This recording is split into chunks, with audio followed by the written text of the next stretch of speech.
ఫోన్లను సద్వినియోగం చేసుకోవాలని ఎమ్మెల్యే. ప్రభుత్వ పనులకు మాత్రమే వినియోగించాలి.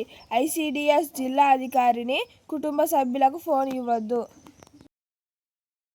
భద్రాద్రి కొత్తగూడెం జిల్లా చర్ల మండలంలోని తేకట గ్రామంలో గల రైతు వేదిక భవనంలో శనివారం జరిగిన ఓ కార్యక్రమంలో అంగన్వాడీ టీచర్స్కు సెల్ ఫోన్లు పంపిణీ చేసిన భద్రాచలం ఎమ్మెల్యే డాక్టర్ తెల్లం వెంకట్రావు.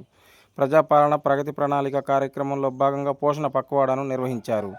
పోషకాహారం ప్రదర్శనలు చేశారు. పిల్లలు కౌమార దశలో ఉన్న బాలికలు, గర్భిణీలు, పాలిచ్చే తల్లులకు ఎటువంటి ఆహారం ఇవ్వాలనే విషయంపై అవగాహన కల్పించారు.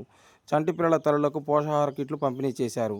ఈ కార్యక్రమంలో చర్ల ఎంపీడీఓ ఏదయ్య, తహసీల్దార్ శ్రీనివాస్, టీపీసీసీ రాష్ట్ర ప్రధాన కార్యదర్శి నల్లపు దుర్గాప్రసాద్, ఇందల బుచ్చిబాబు, పోటు బ్రహ్మానందరెడ్డి, సర్పంచులు జమ్ముల మురళి, తెల్లం లక్ష్మణరావు, ఐసీడీఎస్ అధికారులు, పలువురు ప్రజాప్రతినిధులు పాల్గొన్నారు.